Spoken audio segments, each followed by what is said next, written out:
Hello guys, GK with Marwari channel में आपका हार्दिक स्वागत है। आज हम राजस्थान के लोक देवताओं के बारे में पढ़ेंगे। राजस्थान के लोक देवताओं में हम सबसे पहले राजस्थान के पंच महापीरों के बारे में पढ़ेंगे।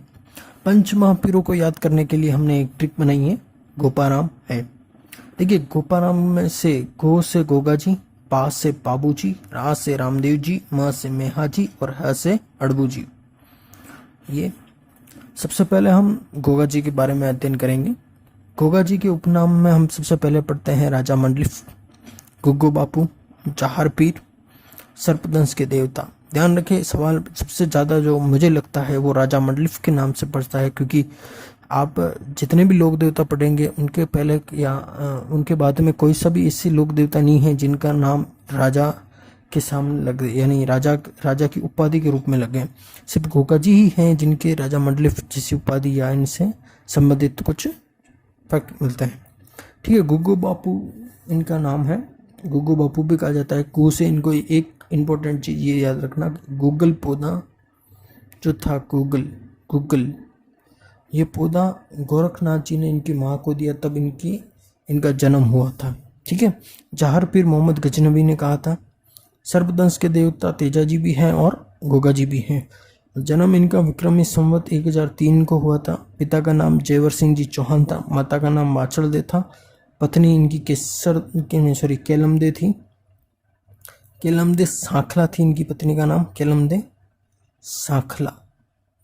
ये कोलूमंड जोधपुर की रहने वाली थी। गुरु जो थे गोरखनाथ जी थे, गोरखनाथ जी गुरु थे। मेरा सवाल आपसे ये है, कमेंट बॉक्स में आप बताइए रामदेव जी के गुरु का नाम क्या था। इनका जन्म सारदलपुर ददरेवा चूरू में हुआ था। प्रमुख मंदिर इनका ददरेवा में है। ददरेवा चूरू में इनका, सारदलपुर ददरेवा चूरू में इनका शीर्ष मेड़ी कहा जाता है, वहाँ इनका मंदिर है। सेकंड मंदिर इनका जो प्रसिद्ध है वो है नाहौर हनुमानगढ़, जहाँ दुर्मेड़ी जिसे कहा जाता है गोगा मेड़ी के नाम से जाना जाता है। गोगा जी की ओल्डी ये खिलेरियों की टाणी सांचौर जालौर में स्थित है। हमने गोगा जी के मंदिर के बारे में अध्ययन कर लिया था। अब हम गोगा जी की जीवनी के बारे में अध्ययन करेंगे। देखिए, गोगा जी के दो मौसेरे भाई थे। नाम था सर्जन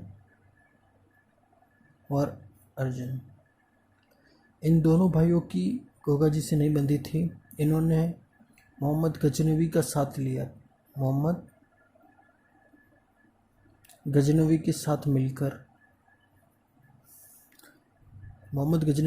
मिलकर गोगा जी के ऊपर आक्रमण किया,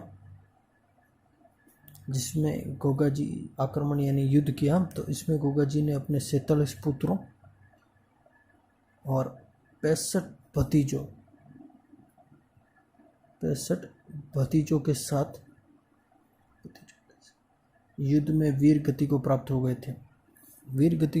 युद्ध में इनका सिर जो था, गोगा जी का सिर तो गिरा था शीर्ष मेड़ी चूरू में,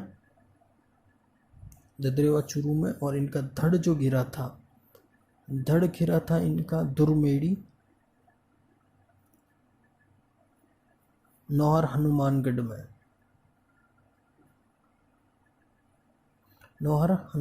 में इनका धड़ गिरा था। ठीक है, जो नौहर हनुमानगढ़ में इनका जो मंदिर बना है वो। देखिए, अब इनके जो पुत्र थे गोगा जी के, केसरिया कंवर जी, नाम याद रखना क्योंकि ये भी लोक देवता बहुत गजब के हैं। केसरिया कंवर जी ने सर्जन और अर्जुन का वध किया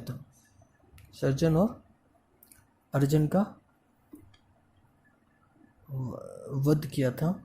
ठीक है, तो सर्जन अर्जुन तो निपट गए। उसके बाद में हम पढ़ते हैं, सर्जन अर्जुन तो निपट गए, ठीक है, वो तो टै बोल गए। उनके बाद में हम पढ़ते हैं कि गोगा जी की 10वीं पीढ़ी में कायम सिंह चौहान नाम का एक बंदा था।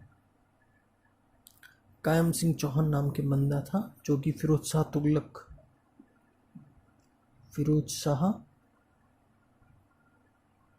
तुगलक के समय इसने इस्लाम धर्म स्वीकार कर लिया था। ये गोगा जी की 10वीं पीढ़ी में था कायम सिंह चौहान, जिसने फिरोज शाह तुगलक के समय इस्लाम स्वीकार कर लिया था। बाद में इन्हें कायम खा मुसलमान के नाम से कायम खा मुस्लिम कहा जाने लगा और ये गोगा जी की पूजा करते हैं। ये गोगा जी की पूजा करते हैं। कायम खा मुसलमान, ये ध्यान रखना कि गोगा जी की कौन से मुस्लिम पूजा करते हैं, तो कायम खानी मुस्लिम गोगा जी की पूजा करते हैं। नोट अगर लिखिए, गोगा जी का मंदिर जो है नौहर हनुमानगढ़ वाला,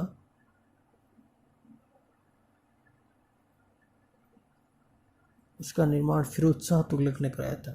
किसने? फिरोज शाह तुगलक ने करवाया था। मंदिर का निर्माण फिरोज शाह तुगलक ने कराया था। मंदिर के ऊपर अरबी भाषा में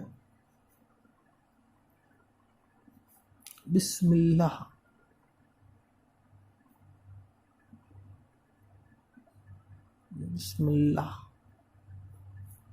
अंकित यानी लिखा गया था। वर्तमान स्वरूप जो है इस मंदिर का महाराजा गंगा सिंह जी ने दिया था। महाराजा गंगा सिंह जी कहाँ के थे? बीकानेर के। कहाँ के थे महाराजा गंगा सिंह जी?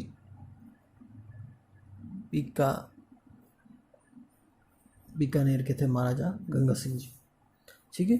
और मंदिर की खासियत यह है कि मंदिर में 2 पुजारी होते हैं। पहले जो थे वो तो होते हैं हिंदू, यानी 6 महीने हिंदू पूजा करते हैं और 6 महीने मुस्लिम पूजा करते हैं। इसीलिए गोगा जी को पंच पीरों में शामिल किया गया है।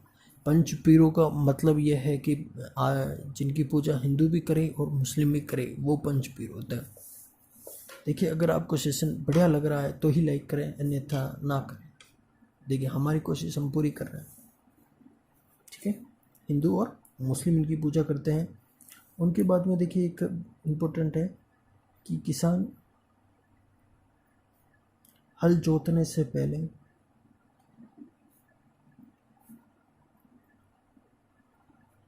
गोगा जी की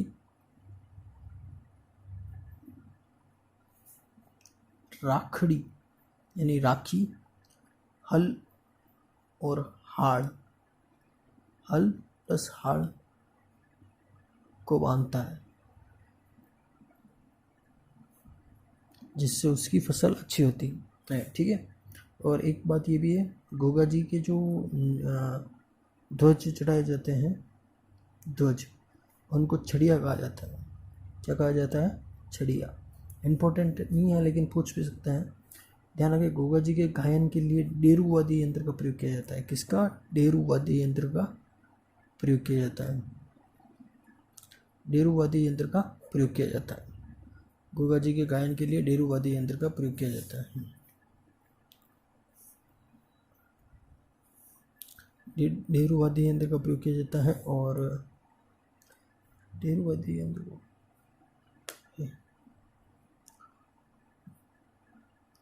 आई होप आपको ये जानकारी अच्छी लगी होगी, और अच्छी लगी है तो थैंकिंग यू। लाइक करें, सब्सक्राइब करें और कमेंट करें। Thank you.